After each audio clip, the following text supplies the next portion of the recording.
about self-control. It's like sometimes I really wish I had no self-control. It's easy to not have self-control. It's actually nice in the moment. What isn't nice is the guaranteed repercussion of not having self-control.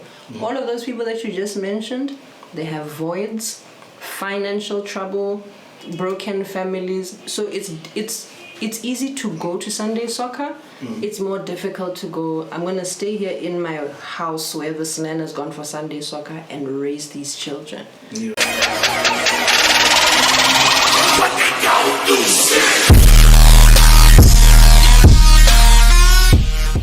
3, 2, 1.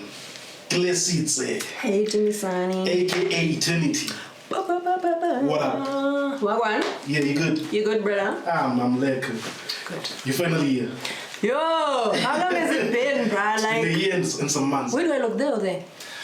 Wherever. Feel free. Okay, cool. Yeah, feel free. Yeah. It's been a year and some months. Yeah, I've got fish.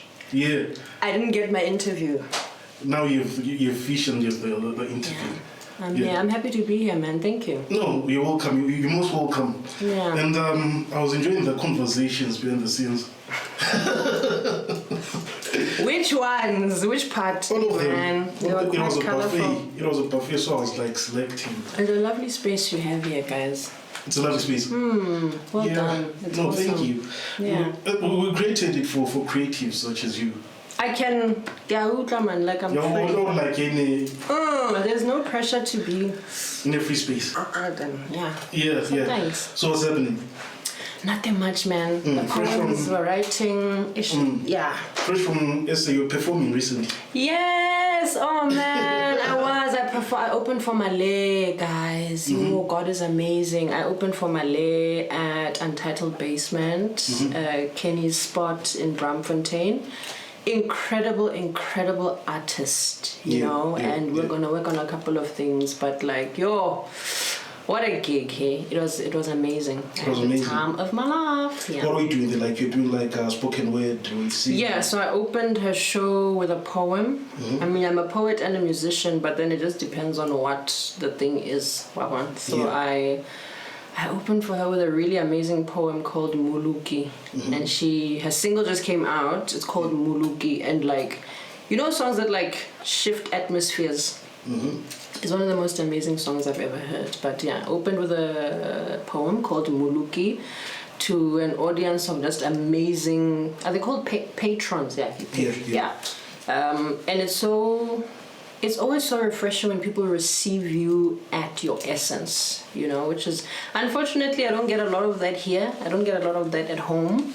I don't know if it's because people don't want to, or they don't understand, or we're socialized to like, if something is a good time, there must be a drink, and maybe I want to have deep conversations and solve our social problems, and it's boring. But like, it's always amazing, man, to go to a place where you're received just as you are.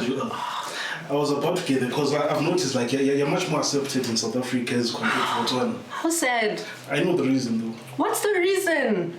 Like you're not really known in Botswana. Yeah, it came out a bit, but What do you mean? Help me. Like your brand is not well known in Botswana as it is known in South Africa. Really? A lot of people actually think that you're South African. Really? Can I tell you, someone once said to me, "Oh, you're in Botswana, why are you here?" I said, "This is where I was born." What do you mean? Yeah. Really? Yeah. So This after is this so good podcast to now, know. people know you. Thank you so much. I didn't know that. I noticed also like when I shared one of your pieces on Facebook that Karoli Makeba. Yeah. Like people fell in love with it, like For real. I won't lie. I saw it when it came out, and then I didn't visit it because I don't get the notifications. Yes. But I did, so I didn't know what the interaction was. Yeah. People think I'm South African. Yeah, they think you're South African. But I get Botswana wa popota ka se really. You wanna go mhalapse go so good line go mhalapse. So come on. I didn't know that. Yeah. But how does one build a brand in Botswana? You have to be friends with like okay, not friends, but you have to be associated. With whom? With the right plugs. See, that's my problem. Yeah. And I'm gonna say it now. I've realized that unless I have a certain social currency, I'm not cool. No, it's not about that. Like those ones with the social currency, actually, they don't have substance. Sorry? Yeah. Go on. Yeah, so like you just have to, like, you come from a PR background, communications background. You have to like position yourself. So that's what is missing. You didn't position yourself. Whoa. It's only fans of the art that really know you. Oh my God. Can I tell you something? Can I be vulnerable for a second? Yeah. I used to think, what am I doing wrong? Yeah. And that's why I was quiet for a while, especially during like COVID when people were like putting out content. Because I was like, not that I do what I do to be seen, but there's obviously a message and you need people in the line of work that I do.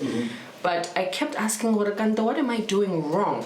Because in South Africa, I don't know if it's because I lived there for so long and friends are there and networks are there.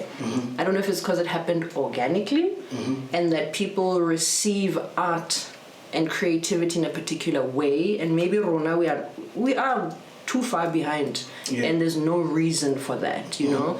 So I appreciate it. It's really a teaching, a learning for me because I'm like, oh, okay.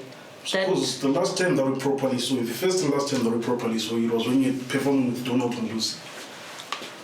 That was before COVID. That was long before COVID. Yeah, with that afro. That's where I met you. Yes. Damn, you guys. This guy's amazing. It's like having a brother. Like someone is gonna say, listen, can you get it together? Yeah. Okay. No, that's what I was saying after this podcast. Okay. My moment is finally here. Thank you. Okay, so let's take it from the beginning. Uma. Yeah. Kimang. Yeah. Oh man. Kelesitse Eternity. Yeah. I am 35 in October. God. Right. I am excited about it though. I'm a mother. I'm a sister. I am a daughter. My mom's favorite daughter. I am a poet. I am an oracle of God for the gospel of Jesus Christ. I'm a born-again Christian, unashamed. I am a multifaceted creative. I've worked in the design strategy space, which is social entrepreneurship. And I love words. But I am a child of God on this journey, figuring it out in the land of Botswana, my God, and the world. Yeah, but I'm a poet. All right. In the newspapers, they say a neo-soul artist. You read my article from many years ago. Yes, I am. I'm also an artist. I am a neo-soul, jazz, that kind of genre. So I'll Yeah, Opel. Okay. Are you about to ask me what to go Opel? No, you definitely sing. Okay. Yeah, I sing as well. Yeah. I'm a poet, I'm a musician, I'm a singer. I am a thespian. Yeah. Love theater, love dance therapy. I'm also a teacher. Right. So I also use poetry to help people be unstuck. So I've created a program called Polo, Healing Through Words. And it's using poetry as a tool for self-expression. So over a couple of weeks, we just do a couple of assignments, and then at the end of it we do like really fun stuff with poetry and music and dance. And the majority of my students are actually in South Africa. So Botswana, because now I'm gonna blow up. Get at me. Yeah. So yeah, that's what I do. Okay, just take us through your work here, like your poetry. Like I see you always performing like in South Africa, like yeah. So what do you want to know? Like what I write about, or like what you write about? Because you give him chakra vibes. First of all, no.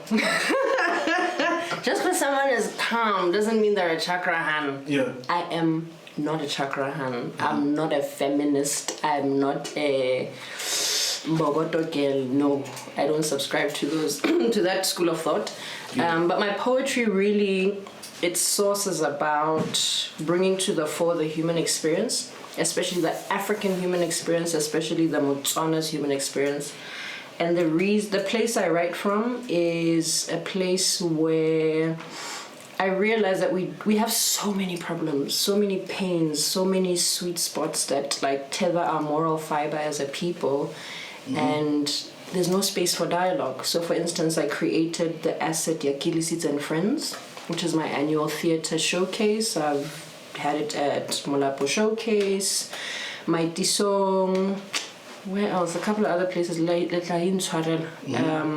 but just to create space again to use theatre, music, and poetry to tell stories. So I've got a team that I work with: Nesisa Ngube, Sandy Ngube, Dylan Lebekwe, Dr. Skills, David Mangori as well, and they help me tell these stories. And once in a while, I just invite a couple of other artists to come and help us tell stories. Uniquely Botswana stories, but also uniquely African stories around politics, the home, drugs, childhood, it keeps going on and on. So the reason why I did that is because I would rather plant a seed. I can't solve everyone's problems, but I'd rather plant a seed for people to start having conversations and having a place to leave their stuff.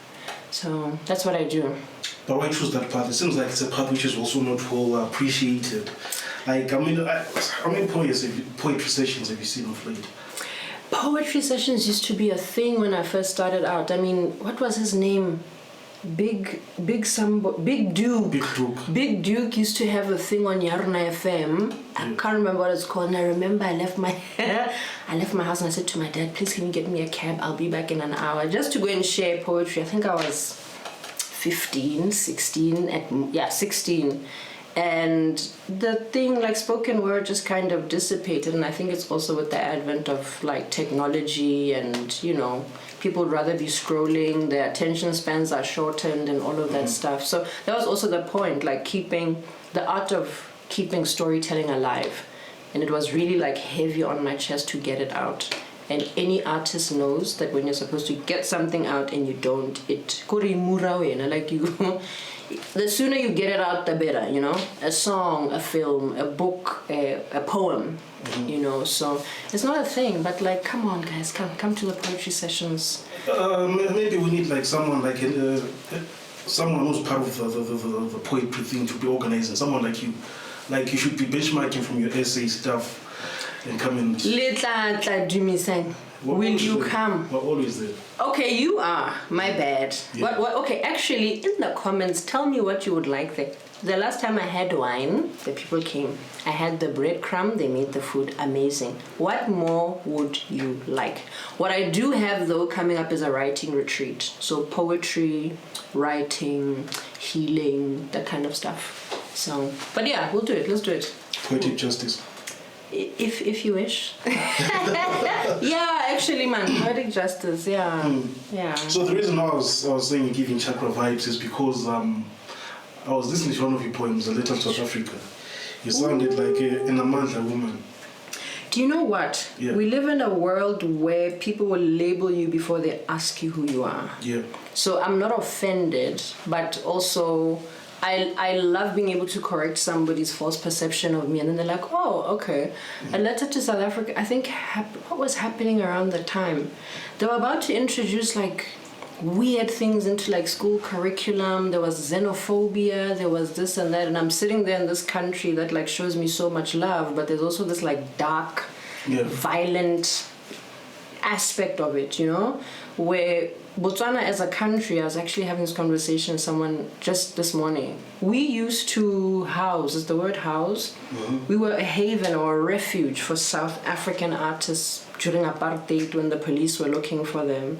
You know what I mean? So we are people of substance. You know what I mean? And when they did that to us, it's like, dude, I'm your brother. Like, do you even know how we held your people close and how we were on the front line and how our people were killed because of your people? Because we're brothers, you know? Blood was shed, and here you are shedding more blood. How dare you? It's cis men. So yeah, I was disappointed. I was disappointed in my people because there's no need. Yeah. need.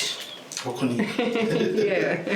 So speaking of like being perceived as something that you're not like as a human, as an individual. Yeah. How have you been like perceived as? Ooh, what you think? What a delicious question. How have I been perceived as what? As what you're not. Like when they see them, they're like, she's chocolate. I mean, I give off chakra. I've had people, you're not the first person to say that to me. Yeah. So even in varsity, people do you want to go and do yoga and like listen to gongs? I just don't respond to that kind of stimuli. Do you know what I mean? I've got nothing against it. Yeah. I've also been perceived as arrogant, prideful, but I've also been very misunderstood.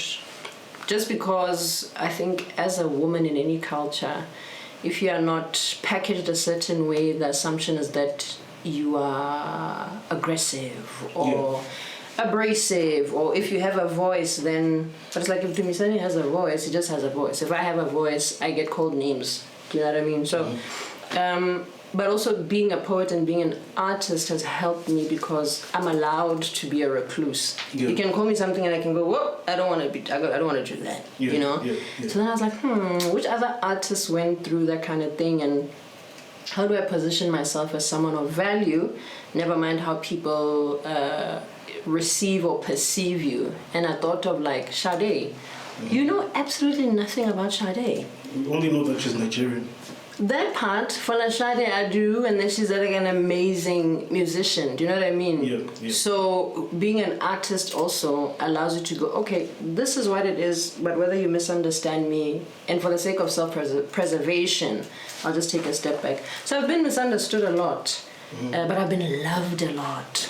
Loved a lot. Someone said to me, I was in primary school with her, and she said, oh my word, you haven't changed. I was like, oh, that's such a nice thing to hear. You know what I mean?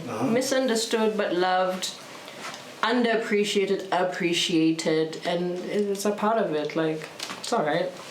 Yeah. No, but back to storytelling. Yeah. So your woman is a spoken word artist, right? But you also put your spoken word into writing. Yeah, which you are actually good at. Like, I've seen some of your writings. Oh. Yeah. Where? I don't tell.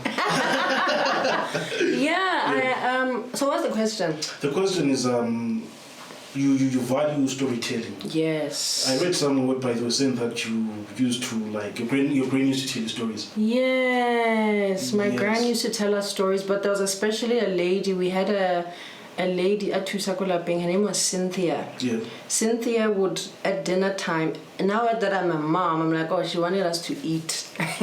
So she'd take our plates to the kitchen. We lived in like those little not little, but like BHC houses. Yeah. And she'd have our plates on the floor, and then she'd say, I'm gonna tell you a story. Yeah. And then she started with like Khatuiril. So that's where my love, so this like, you know, active storytelling and like the dramatization and the lessons and the cheek of the rabbit and the lion and the this. So the Khatuiril, like that's where my love for storytelling came from. And then when I was 14, I wrote my first poem in English class, in Mrs. Evans' class when I was at Rainbow. And then this thing just poured out of me, and I was like, oh, I can write. You know, it's not something that I had to think about. And then, you know, you say I love it, but it's a gift and I steward it as such. So if there's nothing to write, I don't write. Okay. I write when I'm inspired, and sometimes even when I'm not, it just comes out. But, I love a story, man. Yeah. I love a good written piece. I love what you can do with words. You know, you can build and break worlds with words. Yeah. You know, and how you can edify people and build up a nation just with words. You can manipulate people, you can deceive people, but you can also build. And I choose to do the latter with words. Yeah, love it, love it, love it. But I feel like the art of storytelling, especially in the household, like has slowly has evaporated. It has, especially in the... Oh, you mean at home? Yeah, in the household. Yeah, man, of course. I mean, you know, I have my love-hate relationship with technology.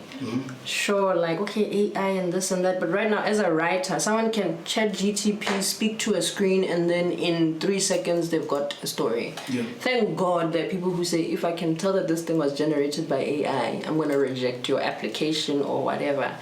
But I think it's also just the breakdown of the family unit and the family structure, divorce, death, people going to other countries and dilution of cultures and whatever.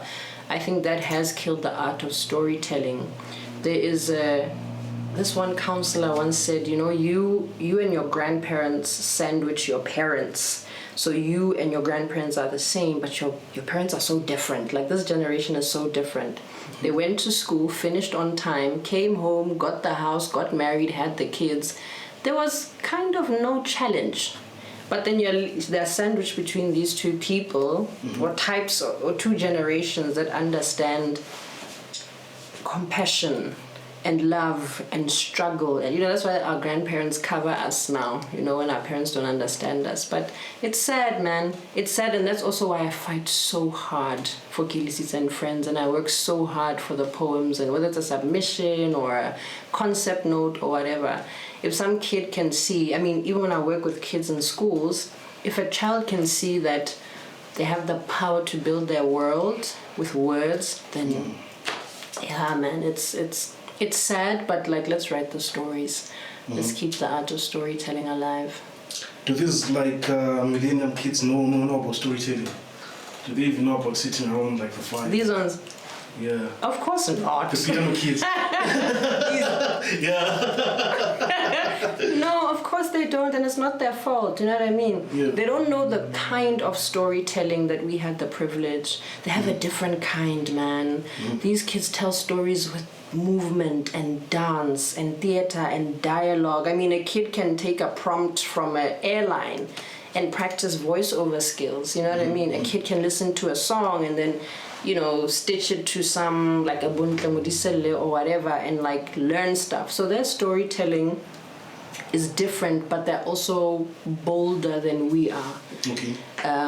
They don't take no for an answer. They don't ask for permission. They ride the wave of their excellence, and you can't tell them otherwise. So I think sometimes we mourn what was supposed to be in a certain season, in a certain generation, and want to apply it onto a new dispensation. The storytelling is different. The art is what has evolved. Okay. Yeah. Okay. Yeah. Hey, you're all spoken, bro. People that see you from afar, she's quiet, she's an introvert and stuff. Yeah. Thank you. Yeah. I am a little bit of an introvert. So bring out those poems, bro. Bring them out. Want to see them on the Botswana stages. Oh man, I will. Hey, I'm so encouraged because I have a love-hate relationship with my people. Yeah, when it comes to certain, it's like I said to you earlier, unless you are socializing in a certain way, the people that come to the gigs are Dumisani and white people. Do you know what I mean? And so the same WhatsApp group with white people. Bona, yeah. Don't take it last. Yeah, and I mean that with all humility. Do you know what I mean? When my people do come out, they really appreciate it, and I appreciate them for it. But then I also have learned that there are things about us that close off our minds to new experiences, I always say, I could be in Joburg right now, and I say, at 8 o'clock, pop-up poetry show at Baseline. People will come. They'll come through. Yeah. Even if I have 1,000 followers. Yeah. I will then share it to my status because I know or I'll share it with somebody who I know has an appreciation for this kind of thing. But here it's you have to almost grovel for people to come, But you have that has been my experience. But you say, maybe I just haven't positioned myself well enough, Yeah. And I really just want to engage and endeavor on going on a journey with Batswana. Because we're such an amazing people, man. We're so vibrant, we're so intelligent. There's a poem that I wrote. I come from a people whose young people, are take education for granted, but love their culture so violently still. Batswana are proud in certain instances, but there's also this thing that has happened where what we get has dumbed down our senses, and I want to talk to those people. I want to have conversations with peers and create spaces for our kids to know that, oh no, our moms used to go to this poetry thing, and then on Saturdays we used to go to this retreat, and we were just kids running around, Kids are on their phones, parents are on their tablets and Netflix, and it's fine, but I want to build with you people. Come and build with me. Right. Speaking of building with the people, Batswana. Yeah. Apparently, you are not a reading nation. Batswana not a reading nation. So how can we attend your poetry sessions when we don't even read the poems? You don't have to read my poems. Yeah. You are sitting in an audience, and I'm so glad you brought that up.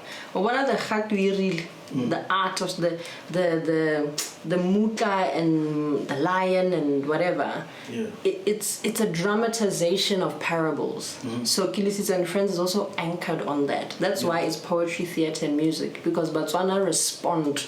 That's the stimuli we respond to when it comes to creativity and art. You think patisi, you think anything. That's how we tell stories, you know. So look, there'll be no book reading. At Kelesitse. But like, is it true that Botswana is not a reading nation? I think the world is not a reading world. People don't read anymore. Like, again, the advent of social media and technology, you read a caption. I must confess, I've even gotten to a point where I have to be deliberate about reading. Because you're on social media, you send an email, then you do this, that.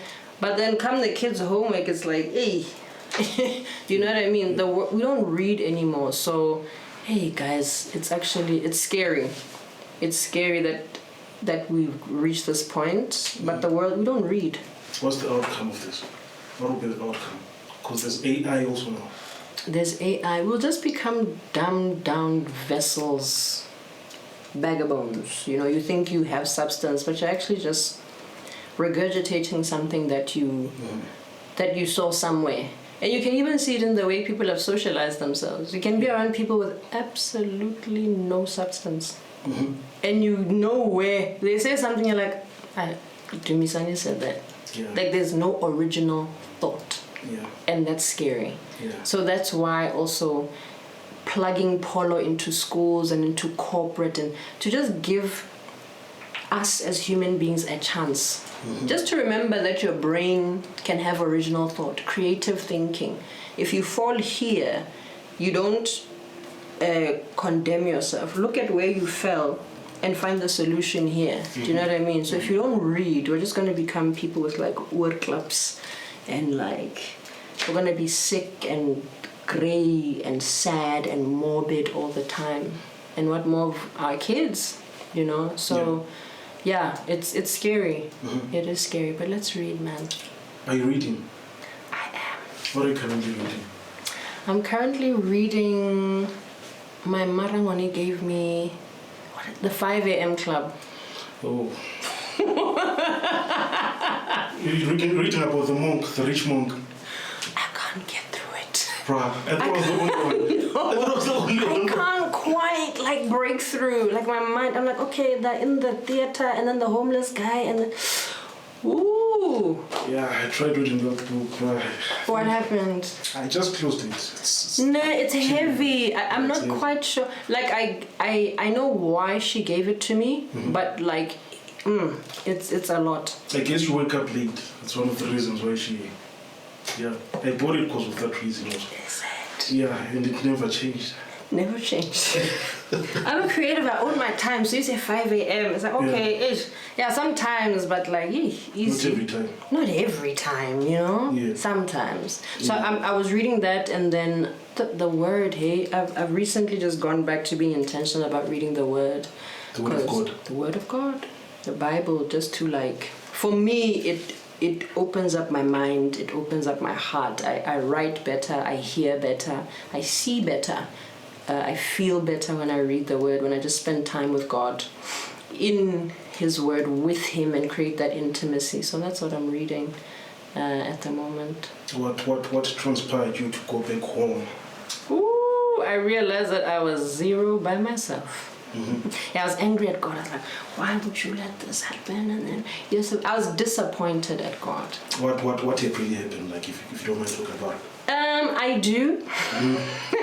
I do mind talking about it, but I can put it this way. I was operating in a space that was compromising who I am. Okay. And I got mad at God because I'm like, you should have told me. But like, His free will dictates that He'll let you do it until you realize, you know? So like the prodigal son, I came running. I was like, I'm so sorry. It took a while. took it a couple of days to realize that I'm nothing. Like, I thought I knew that I'm nothing without God, but my God, I had to, because nothing was making sense. Mm-hmm. You can't cook it away. You can't write it away. You can't call enough friends. You can't drink it away. You can't drink it away, and we were not doing the other thing. So it wasn't working. And and I had to go back home. Mm-hmm. Yeah. Okay. Still on reading and writing, like when we're reading a book. Pressure. Can I tell you why this is crazy? Yeah. I have a book that I'm writing called The Stories I'm Petrified to Tell. Yeah. And I have to publish it this year. So like, unzinga pressure. So I can't even look at the camera anymore. Yeah. So I'm hoping this year. Don't also comment by saying like. These are the thing. Yeah. So I'm really hoping that I'm just trying to, do research in the publishing game and been speaking to a couple of people, but this year definitely has to come out. It's long overdue. That and some children's books that I'm writing. So soon, I hope this year. If there are any publishers out there, hit me up and let's connect. Yeah. It's time. Yeah. Speaking of children's book, how's Motherhood? Can I hear you recently? Mommy. Yeah. Motherhood is the ghetto, okay? But it is paved with lilies and there are unicorns and cheese curls and like uneaten slices of bread. Mm-hmm. Motherhood is the single most challenging thing I've ever taken on because my daughter is literally she's me. Yeah. You grow up and then you think, oh no, okay, do this, do that, and then this person comes and faces you square in your eye, and then she's had me confront myself anew. She's triggered me. She's brought to the surface wounds I thought I dealt with, and she's like a second chance at life, man. And she's taught me how to forgive. She's taught me how to level up. She's taught me how to be unapologetic and vice versa, and to be with someone who they kiss you on the cheek for no reason, or they want to play fight for no reason. Motherhood has burst me wide open to show me, and then slowly and I think it happens over time. At every milestone, I'll be burst wide open again, Yeah. But it's so beautiful, man. I recommend it. You recommend it? I really recommend it because we need it. There are different places where God demands you to heal, demands you to grow. And I think parenthood, it shouldn't be romanticized. Do not romanticize parenthood because you're stewarding a life. But you'll see. Dumisani, we need play dates. No pressure. Not now. Not now. Not good. Soon and very soon. Good. We'll keep praying. Yeah. But motherhood has been such a sweet ride, man. Yeah, it's been a sweet ride. Yeah, with the sweetest girl in the world. Oh man, she's I love her with every fiber of my being. I didn't know I could love another person like that. Yeah. And it's every day. Okay, so for every poet, female poet actually, you have that Amanda, some Winnie Mandela blood in you. A little bit of it, you feel okay, you guys are always entitled to speak your minds out. Yeah. It's an elections year in a number of countries. As a woman, we're not just talking about Botswana, right in general, as a woman, you're all traveled also. Do you think that you guys are given, you're all represented, and are you all listened to by the relevant authorities and stakeholders?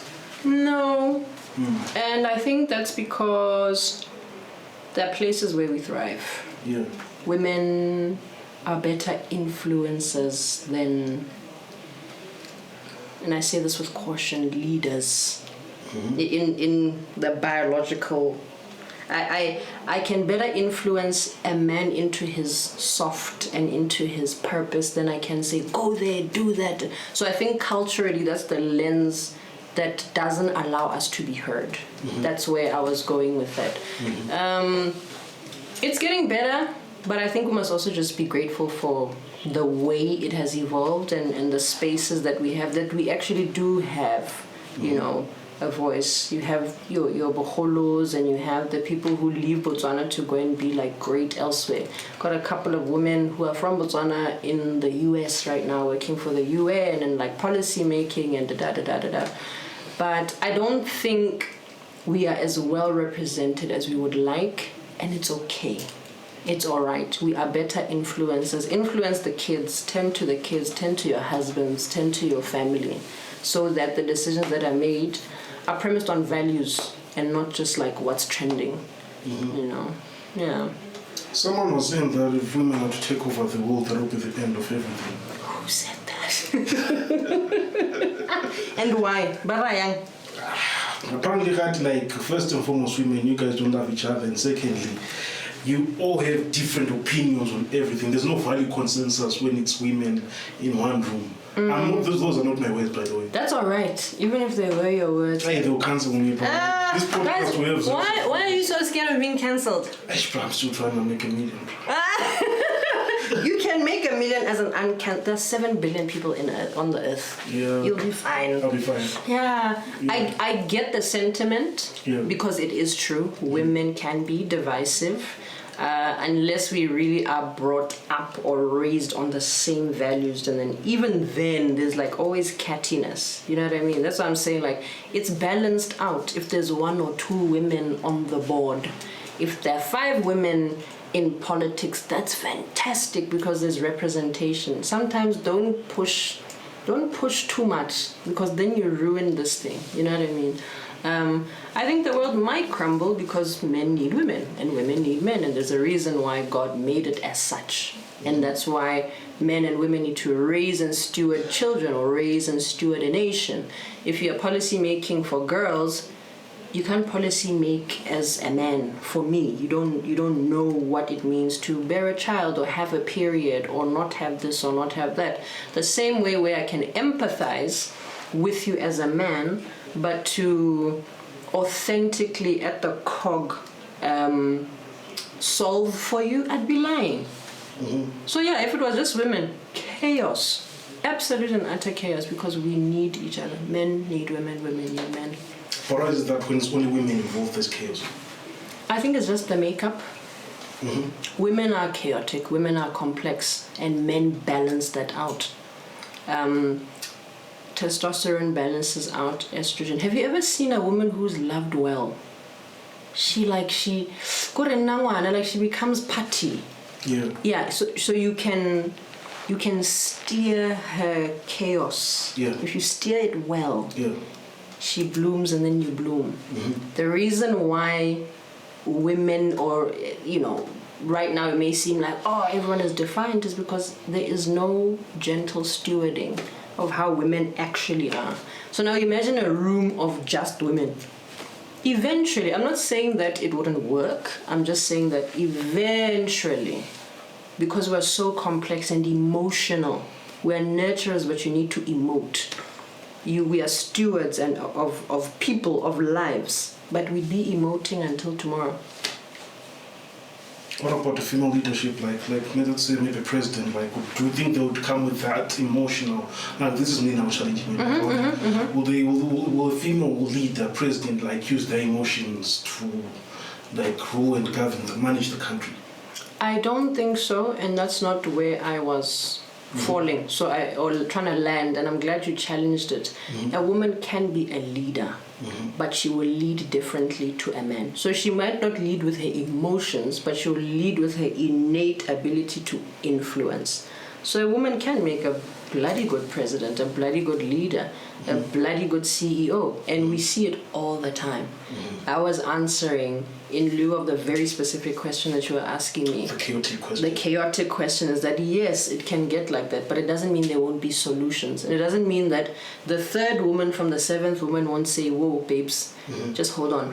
What time of the month is it? Are you alright? Is everything okay at home? Yes, there'll be that emotional intelligence in that situation, but a woman leader can change the world, change communities, change lives. So in short, we do need more female leaders. 1,000%. The same way you need a mother. Yeah, that's the point. Listen, It's for that very. I don't care how long you can have the conversation, how many women you have to go through to get to the one you land. You know, I always say, rappers will rap about so many, and then this girl, and then dun dun dun dun dun. Okay. Yeah. And then when he's 40, why does he get married? Yeah, what are we not? See, because that is his makeup. He's made to be taken care of. So, also, sorry to cut you. No, you're fine. Have you seen that there's a difference between a married man and yes, a man who's for the streets? For the streets. Yeah, the streets will deceive you. Yeah. There's deception in the streets, guys. Get married. Yeah. Long-term relationships. Have kids. There is so much safety and love in like doing things the right way. Doing a thing and seeing it through. Relationships refine you, and I feel like we're in a place right now in society, and even with my people in the country, is that nobody wants to do the hard stuff. You know, marriage does that. Relationships do that. You know, and avoiding it is such a waste of time, because you'll wake up and you'll be a 56-year-old man wearing sneakers and with children. It doesn't make sense. You know, the sparklers. No, now you're with your kids' friends, and it always ends in tears when you don't do the difficult stuff, or you avoid the difficult stuff. You need a woman, man. Not that I'm saying I'm old, but I stopped attending a certain event because I bumped into my cousin's child. Wow. How did that feel, Dumisani? It was great because I bought them drinks. I hope you went home very soon after. Yeah, that's why I don't attend the event. Yeah. Just accept what my time has lapsed in a certain space. But anyway, I'm the same age with you, so I'm not that old. No, you're not. Yeah. You put that on yourself. Yeah. No, you're not. Yeah. Quite young. Okay, now going back to the conversation. Yeah. So in other ways, you're saying that women bring the balance in a man's life. 1,000%. What about a man? Like, is a man's makeup or the way they're built up, like, are they like disorganized? By themselves? Yes. They can be a danger to themselves. How so? Men need women, women need men. Women need their influence to be guided, right? Yeah. Men need a woman to submit to his thoughts and influence his thoughts. And if there's an imbalance here, everybody loses. By yourself, you can live your life as a bachelor for 50 years. But which man, and I'll say black man because we're black people, which black man do you know that doesn't either regress back to his mother's house or keep seeking a partner or talking about needing a partner? It's because innately you need somebody to submit to your thoughts and to help you navigate life. You can't. Yeah. Unless you've taken a vow of like celibacy or like whatever it is, for no, as a person, for this particular reason or spiritual reason or whatever, I'm not going to do X. It's fine. But there isn't a black man alive who can say that he doesn't need a woman. It's a lie. It's a lie. What about those ones? They'll just stick to having a girlfriend, but it's nothing serious. Like you know those uncles like we don't even refer them to. Where are they now? They're just chilling like it's and then when there's like Giti or whatever, they're the ice boys. Yeah. Really? Yeah. So that's what I have to say. In your life, your mother birthed you for you to become an ice boy. Cooler box boy. Come on, man. You must respect yourself. You must want better for... I'm not saying there's anything wrong with like looking for companionship, but you can also like model it in a way where there's you know, and there's self-respect, and we know that okay, Dumisani is dating Eboho. That's Dumisani's person. Yeah, she was just giving an example, guys. Just an EG, my God. Yeah. Just EG, hypothetical situation. You know what I mean? Because life, nature has order. Yeah, you operate outside the order of nature, weird things start to happen. Yeah, so just get it together, man. Okay. Yeah. But with the current state of things, I'm sure you see what's going on in our lives, like especially more games, Mageba. Yeah, like there's a lot of things happening, bro. Like Kunalipo Sunday soccer. Like guys leave the house at 6 in the morning, come back at 12 midnight. Yeah. Their wives will be there alone with the kids, and there's women who also leave their cribs in the morning to go and join those guys for Sunday soccer, cooking for those same guys. After that, they go drinking and stuff like that. Obviously, there's a lot that happens behind the scenes that we don't know about. Yeah. And it's not new. Yeah. You know, Samson had Delilah, Tamar had her father-in-law. Like, immorality is not new. But like, what do you want for yourself? Yeah. It's difficult to live a moral life, to have moral upstanding. Come on, to be morally upright. Yeah. It's hard. Yeah, I was talking to the cab guy. He's like, oh, you know, I wish I could sleep around. But he was talking about self-control. Yeah. He's like, sometimes I really wish I had no self-control. It's easy.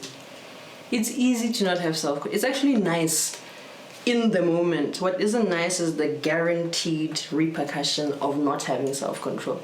All of those people that you just mentioned, they have voids, financial trouble, broken families. So it's easy to go to Sunday soccer. It's more difficult to go, I'm going to stay here in my house where this man has gone for Sunday soccer and raise these children. Yeah. Everything is hard. Long-term relationships are hard. Motherhood, fatherhood is hard. Being an upstanding citizen and, you know, working at an advertising agency, shooting podcasts, you know, getting us the best fish in Gabs. It's hard. But you're choosing that this is what I need for me, and it's like to be morally upright. Yeah, so pick a battle.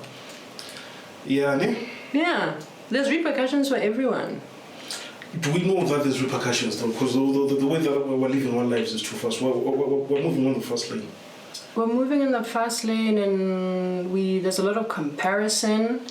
There's a lot of comparison, and it comes because our fathers left our homes and the home was cold for multiple reasons. Do you know what I mean? And then there's social media, and there's Instagram life, and then sometimes I'm like, now what am I doing wrong? I'm human. You were told, go to school, do this, finish, get your degree, get a job. We live in a world where 15-year-olds are earning thousands of dollars a month and they don't have degrees. You understand? Life evolves past you. So it can't just be all, you know, you're a guy who didn't let me just go for Sunday soccer. Find your little spot. Find your little nook and build from there. Yeah. You're not pressure also. Do you think the pressure like is one which is leading to us moving on the first lane? Pressure, social media and stuff. 1,000%. But you see, the thing is, social media is created to pressurize you. You can literally uninstall Instagram. You know that? Yeah. You can literally uninstall an app. Yeah. You are the product. They created it knowing what they were doing to you psychologically. You can literally uninstall any app and get rest. We don't rest enough. Fear of missing out and pressure and this, and I must wear this and I must be seen with this person. When you're not seen with those people, it's like you're boring. I'd rather be boring. Once in a while, after you've watched this podcast and you've reached out, uninstall an app for a week. Eat better, drink more water, call your mom, do something different. Just to remember you're beautiful and that you're a human being. I thought we knew peer pressure very well. Now we're grown adults, mature adults, but we're still falling into the trap. Yeah, even our parents knew peer pressure. That's why they'd be like, oh, when I smang did. That's peer pressure. They're giving it to themselves. Instead of focusing on your life, which is what I was trying to say earlier. Instead of focusing on your life, you're like, oh, but now I don't have, Adidas Specials 7.8. Now you're doing weird things to get sneakers. Instead of going, okay, I'm at this place in my life. One day I'll have. And even when we were taught about peer pressure, we were taught, hey, take your time. Yeah. Don't fall under the deception of peer pressure. But we do it to ourselves. So now that whoever's watching has us in a loop, running around in circles. If you just take a step out of the hamster wheel, you realize that nothing is wrong. Nothing's on fire. Your pressure has put a lot of Gabron guys into a lot of BS. Some have been saying their part. What? Yeah. Sorry. When? Yeah. For what reason? For money? Yeah, money, fast cars, flipper. Okay, guys and girls, you don't have to sell bums for cars. You can just. It'll take some time, but you don't have to sell bums for cars. It can be avoided. Really? Is that a thing? It's a thing, bro. For real? Yeah. That breaks my heart. But not only for cars, for opportunities, jobs. Do you know what I've realized? Our moral fiber is so tethered. Yeah. And we're so broken. Yeah. And we're so confused. And we're so lustful. And we are so prideful that we can't even take a step back. You know, some people go to church, some people start hiking, some people start running, some people don't have the luxury, right? But we are so prideful and so lustful, and it's like we're trapped in this like web of nonsense where there's no support. There isn't a village to raise the child with anymore.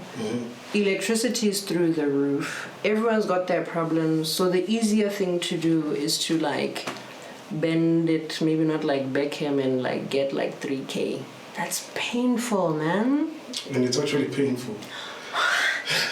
As I said it, I said, oh no. Yeah. Forgive me. That's not what I meant. Yeah. Sorry. But it's devastating because, like I say, we're such a vibrant people.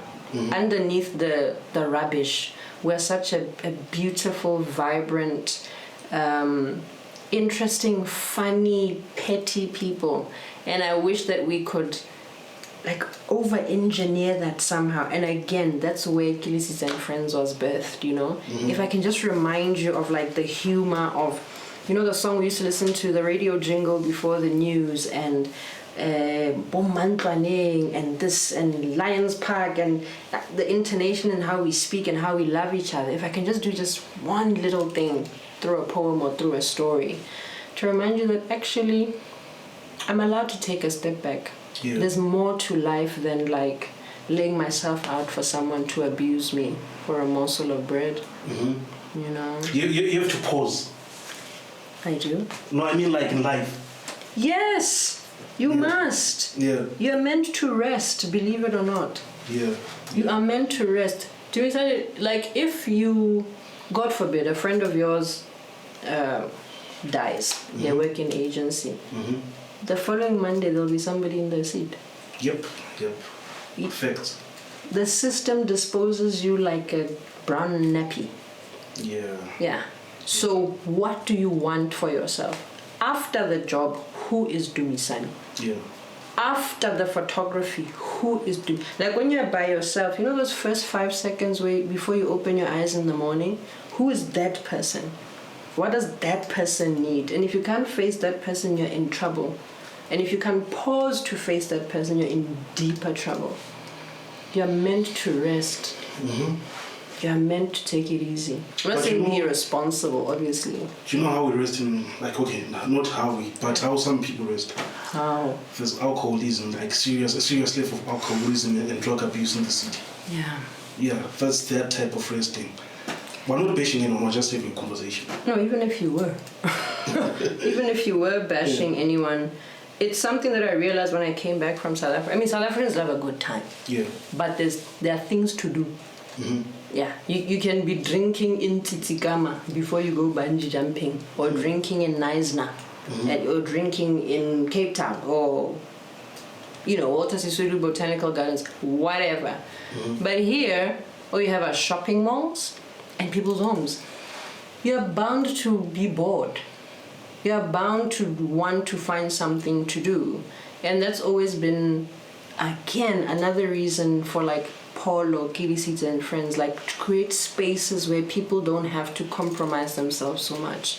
All I want, I needed a place where I could just chill, have a drink, have a meal, go home. There are no spaces like that. So that's what Kelesitse and Friends is. That's what Polo is. Even in the corporate space, there's no space to just be a hard-working investment banker. you must have this, and then an AMG, and then you must live here, and then So in other words, you're saying that like people tend to like drift to like the use of alcohol and drugs, like for recreational purposes, because we don't have recreational spaces within Gaborone. Yeah, we don't have things to do. Other than the one at the school, where is their theatre?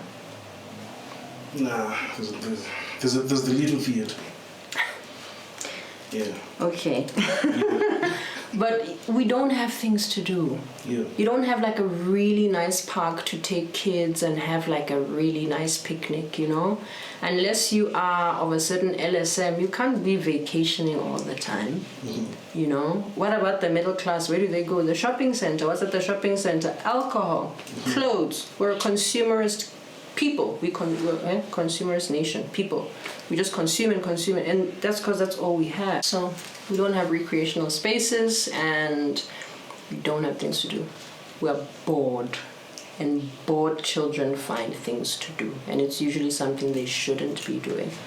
There's nothing about the way the city is built or created that has the health of its people in mind, and that's heartbreaking. So, yeah, sad. So like, but we're adults. Don't you know that like too much of everything like is not okay? There's so many things that people know and do anyway, Dumisani. That's what I'm saying, like, unless you get to a place in yourself where you decide, I would like to be, I'd like to be 45 with 2 kids, and in order to be healthy, I need to stop drinking, to cut out sugar, I need to eat better. No one can make you do anything. And the world wants you like that. The world wants you broken, dejected, rejected, useless to yourself and to other people, so that it can keep, like, you know, recycling you with its lies and its deception. But you just say, God, bring the right people. We are a prayerful people in this nation. Just ask him, provoke him, see what he's going to do, and be prepared to do the difficult stuff, you know. You can't be looking at other people, hey, but it's hard, so why are we not making the right decisions? You're right, you're grown. You're very grown. What would a grown person in that situation do? So we're scared of doing like the difficult stuff. It's not even scared, it's laziness. It's laziness. It's difficult to be an upright person. Okay. Yeah, it's difficult to be lazy because laziness has its repercussions. If you're lazy, you probably procrastinate. You probably be depressed. You have funny things.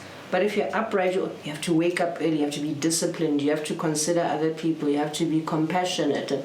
Everything is hard. Choose your hard. Yeah, so sometimes we don't choose to do the right thing because we're lazy. Yeah, that's it. Bro, we can do this the whole day. Okay, like you keep talking about interesting things. Like one last thing that I'll ask you about. Sure. Like we've lost our morals also. Yes.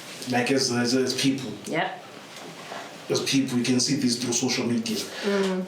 Last week they were bashing. Like when I saw her, like we've lost it. Yeah. They were bashing this other young lady. She's a radio presenter. She owns a restaurant. Oh, in Gabs? In Gabs. So someone expressed their complaint. Yeah. You know, which is okay. Sure. On social media. On social media. Like the way that they were blasting, bro. Yeah. Yeah, they were blasting like in the comments. Like apart from that, I've seen other scenarios whereby like people are not here. They don't respond accordingly and properly. Sure. Even our influential people, like I can't mention names, but you can see how they talk about other people. Like, yeah. I wonder if this is how we speak to each other also, like in reality. I think so. I think social media has made people stupidly bold. Because I can promise you that person cannot say the same thing to that person to their face. What do they call them? Keyboard gangsters? What is it? Keyboard warriors. Keyboard warriors. Do you know what I mean? Yeah. There was a time where if you had nothing nice to say, keep quiet. Yeah. That's how we were raised. You have nothing nice to say, keep it to yourself. But social media came with this, like, the facade of not having a face. Someone was saying the other day, someone was punking him on social media, and then he saw him in real life. He's like, hey man, what's up, how you doing? And he's like, do you not think that I know your thumbnail? I know who you are. And shame, people don't realize that, it's easy to fall into a school of thought. But I think in this generation, the saddest thing is that people don't, there's more groupthink than critical thinking. And sometimes just don't be a part of something. Social media doesn't go away. The internet is forever. You never know who in your family will need a job from that person's establishment. Could be you. Could be your younger sister. There's no employment and all of this stuff, We have really rebodile, man. Rebodile, and we are proud, lust of the eye, lust of the flesh, and I'll tell whoever. Real life doesn't work like that. There are, in this 2024, there are still HR people who are not hiring people based on their behavior on social media. Don't be so brave that you think that the wheel doesn't turn. It's reckless. Eternity. Tis I. Yeah. Bro, I'm enjoying this conversation. Okay. I have to go home. I have to go and cook for my child. Yeah, you have to go home and check the homework and stuff. Yeah. Yeah, bro, you should definitely come back for. Please, I would love to. Yeah, I'd love to. You can't live without reciting a verse or two. My God. Can I tell you something? I write really long poems, so I don't pressurize myself into remembering. A verse. Can you reach into my bag there? I'm giving you permission. Where's my phone? Your phone is charging. Okay, I can read something that I wrote yesterday. Yeah, but it's in my phone. It's in your phone? Yeah. Okay. Should I get your phone? Yes, please. Okay. You can be talking, you can be...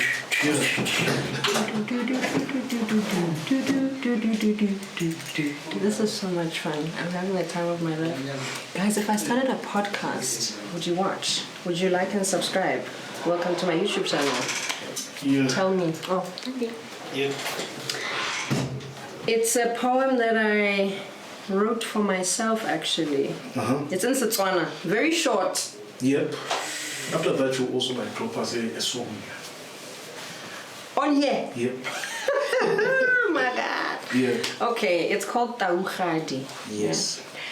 Setlhana ya go pshetla marapo a sena go ipolaela bopa morongwa wena se opedisa naga tsa tshingwana e bidiwang go sa felleng bopa ba go utlwe go motsega maungo a budule seporofeto se eme ka dinao thobane ya segosi wena Taugadi tšhaka e elela madi altara e elela ole bopa ba go utlwe nnana namalala ba go bone seporofeto se eme ka dinao tshetlhana ya go pšhetla marapo e sena go ipolaela Taugadi, me, boom.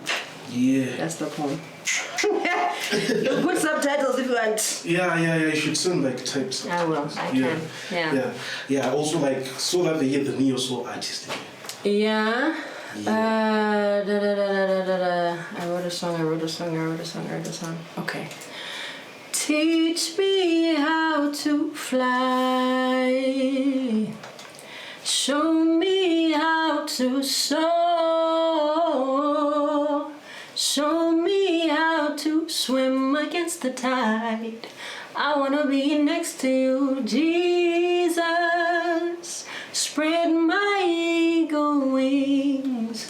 Show me where to go. Show me how to swim against the tide. I wanna be next to you, Jesus.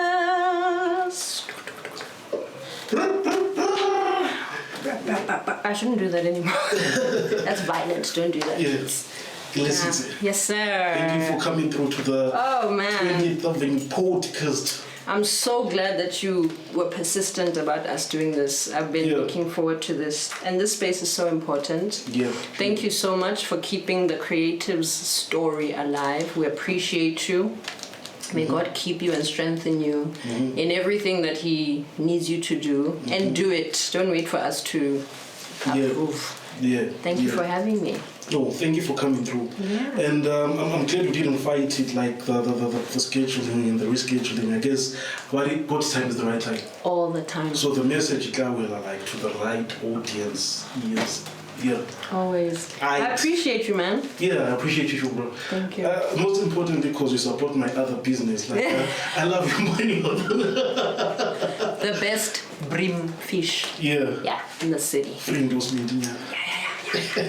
Alright, cheers, bro. What